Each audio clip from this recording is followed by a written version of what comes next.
Salam hörmətli izləyicilər. Mən bu gün sizlərə varikosel xəstəliyi haqqında məlumat vermək istəyirəm. Varikosel xəstəliyi də bizim toplumumuzda da çox geniş yayılmışdır. Məqsədim sadəcə bu xəstəliyə yanaşma, bunun diaqnostikası və müalicə metodları ilə əlaqədar. Bizim də ölkəmizdə qeyri-professional yanaşmalar da çoxdur. Qeyri-professional yanaşmaların biraz daha önünə keçmək üçün mövzunu professional olaraq anlatmaq istəyirəm ki, insanlarımızın məlumatları olsun. Çünki bununla əlaqədar çoxlu bizə müraciətlər olur.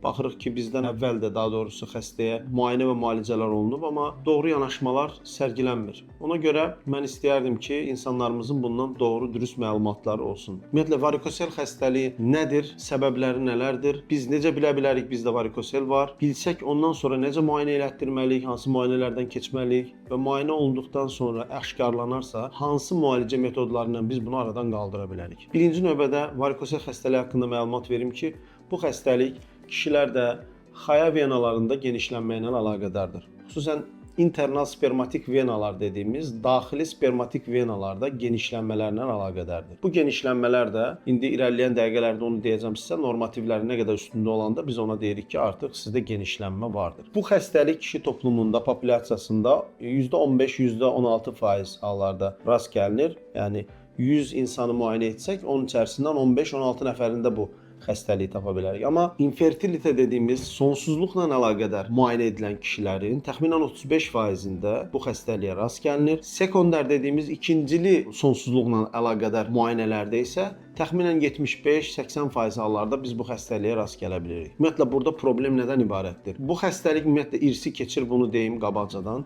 Birinci dərəcəli kişi yaxınlarda, əgər sizin böyük qardaşınızda, əminizdə, atanızda bu xəstəlik olubsa, sizdə olma ehtimalı da artır. Konkret faiz deməyəcəm, amma bu faiz artır. Burada problem nədən ibarətdir? Venalarda, dediyim kimi, az əvvəl dedim ki, orada internaspermatik venalarda genişlənmələr olur. O genişlənmələr zamanı damarlarda qapaq çatışmamazlığı nəticəsində bir, ikincisi damarların böyük ana damarlara açılma konfiqurasiyalarında olan anatomik dəyişikliklərlə əlaqədar olaraq qanın, yəni çirkli qanın, venoz qanın xaya toxumasında göllənməsi nəticəsində bu xəstəlik baş verir. Bəs əgər orada xaya toxumasında bu çirkli qan, venoz qan toplanarsa nə olur? 1. Temperatura qalxır orada. Normalda xaya toxumasında temperatur bədən temperaturundan 1 dərəcə aşağı olmalıdır. Çünki orada spermatogenez prosesi gedir, sperm hücrələri hazırlanır. O həmin sperm hücrələrinin sağlam, normal fəaliyyəti üçün, normal əmələ gəlməsi, yaranması üçün bədən temperaturasından oradakı temperatura 1 dərəcə mütləq şəkildə aşağı olmalıdır. Bunu bilməyimizdə fayda var. İkincisi, deməli, bunun nəticəsində orada xaya toxumasında atrofik proseslər gedir, atrofiya baş verir. Atrofiya nəticəsində də az əvvəl dediyim xaya toxumasının hüceyrələrində, belə xaya toxumasının hüceyrələrində orada xüsusi spermatogenez prosesini həyata keçirən hüceyrələrdə atrofik proseslər getdiyi üçün dolayısıyla onların əmələ gətirdiyi hüceyrələrdə də, sperm hüceyrələrində də problemlər baş verir. Deməli, buradakı problemlər nədən ibarətdir? Nələrlə biz qarşı-qarşıya qala bilərik? Əvvəlcə bir hansı simptomatika olur, onu deyim sizə. Varikosel xəstəliyinin kliniki olaraq 3 dərəcəsi vardır. Birinci, ikinci, üçüncü dərəcə. Birinci dərəcədə biz xəstəni müayinə edərkən bu kliniki olaraq, yəni müayinələrimiz, fiziki müayinə nəticəsində biz bunları aşkara çıxarda bilirik. Birinci dərəcədə biz müayinə zamanı xəstəyə valsalva manevrası dediyimiz gücəndirməni edirik. Onun nəticəsində əgər biz genişlənmiş damarları palpasiya edə biliriksə, birinci dərəcədir. Bu manevranı etdirmədən normal şəkildə müayinə etdiyimiz zaman əlimizə gəlirsə əgər orada genişlənmiş damarlar, ikinci dərəcədir. Artıq vizual olaraq gözlə görünür şəkildə necə əlimizin üstündə genişlənmiş damarları gördüyümüz kimi xaya üzərində də, yəni skrotum üzərində, xayalıq üzərində o damarları görürüksə, deməli artıq bu 3-cü dərəcədir. 3-cü dərəcə klinik olaraq axırıncı dərəcədir. Burada venoz damarların artıq 3 millimin üstünə çıxması lazımdır genişlik baxımından və müayinələrdə, xüsusən Doppler müayinəsində genişlikdən əlavə burada geriyə, qanın geriyə hərəkəti dediyimiz reflüksunda, qanın reflüksununda 2 saniyənin üzərində olması lazımdır. Və bunları görəndə artıq biz bunu müayinələrə, əlavə müayinələri də göndəririk. Yəni Doppler müayinəsinə göndəririk, spermogrammaya göndəririk. Spermogrammada müəyyən dəyişikliklər olur. Hansılar ki, dedim, sperm hücrələrinin sayında, hərəkət qabiliyyətində, morfologiyasında azalmalar müşahidə olunur, oradakı faizlərdə azalmalar müşahidə olunur. Bu tərəfdən Doppler müayinəsində də damar ölçüsü artmış olur genişlik baxımından və oradakı reflüks sözünü də özəlliklə qeyd edirlər. Məsələn, reflüks 3 saniyə izlənildi və ya 4 saniyə izlənildi. Əgər 2 saniyənin üstündədirsə, deməli bu varikosel xəstəliyidir. Hansı müalicələr var? Bu xəstəlik subklinik varikoseldən tutmuş ağır dərəcə varikoselə qədər gedə bilər. Subklinik varikosel nə deməkdir? Subklinik varikosel odur ki, xəstəmizdə varikosel vardır, amma hər hansı bir belirtisi onun belə deyim, orqanizmaya verdiyi mənfi təsirini biz aşkara çıxarda bilmirik. Yəni infertilitəsi yoxdur, sonsuzluğu yoxdur xəstənin, spermogrammasında hər hansı bir problemi yoxdur, ağrısı yoxdur. Bunlar asimptomatik varikoselə gedər. Asimptomatik varikosel və ya daha doğrusu belə deyim, subklinik varikosel gedir. Subklinik varikosel müalicə edilmir, izləmə alırıq xəstəni. İrəliləyən periodlarda əgər bu dediyim hallarda pozuntu baş verərsə, yəni xəstədə ciddi xayasında ağrılar baş verərsə, sonsuzluqla əlaqədar problemləri ortaya çıxarsa və ya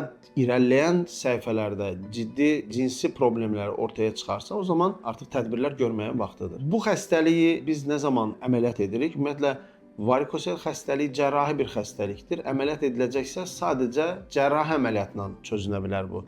Yəni oradakı genişlənmiş spermatik damarlar mikroskop altında, xüsusən mikrocərrahiyyə burada vurğulanması lazım olan nöqtədir. Mikrocərrahiyyə ilə aradan qaldırılmalıdır. Niyə görə mikrocərrahiyyə? Ona görə ki, normal gözlə bəzən biz orada qoruyacağımız damarları görə bilmirik və qoruya bilmirik. Məsələn, xayanı qidalandıran arteriyanı görə bilmirik və ya orada xırda limfa damarlarını görə bilmirik. Bunları bağladığımız zaman arteriyanı bağlasaq, xaya toxumasının qidalanması pozulacaq, limfa damarlarını bağlasaq, əməliyyatdan sonra xayada şişmələr, hidrosel əmələ gəlmiş olacaq. Ona görə də bunları tam identifikasiya ilə bir-birindən ayırıb normal şəkildə bağlamaq üçün mikrocərrahiyyə, mikroskoplardan istifadə olunur. Bugün bizim hospitalda da biz bunu həyata keçirdirik mikrocərrahiyyə metodu ilə. Ona görə güvənlə bizdə əməliyyat oluna bilərsiniz, deyə bilərəm. Bu xəstəliyi çözdükdən sonra artıq biz xəstələrimizə xüsusi dərman preparatları da veririk ki, xaya toxumasında zamanla əmələ gəlmiş prosesləri geriyə döndürmək və xaya toxumasını qidalandırmaq, oradakı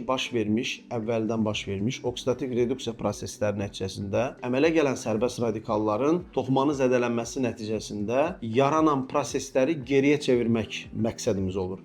Və bu məqsədimizi də həm cərrahi metodla, həm də sonrasında verəcəyimiz dərman preparatlarından biz dəstəkləmiş oluruq. Bir məlumat da verim ki, yəni varikosel xəstəliyi müalicə edilə bilən bir xəstəlikdir. Zamanında üzərinə düşməkdə fayda var. Doğru düzgün diaqnostika olunmalıdır. Düzgün yanaşma olmalıdır klinisist tərəfindən.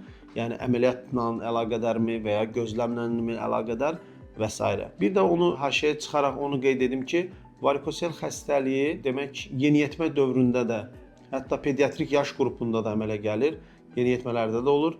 Yeniyetmə varikoselində bizim əməliyyat üçün kriteriямız varikosel olan tərəfdəki xayanın, testisin ölçüsünün normal testisə görə təxminən 15-20% əgər ölçü demək itiribsə, əgər orada bir itki varsa, o zaman artıq əməliyyat etmək lazımdır xəstəni. Bu qədər məlumatları mən belə verdim sizə.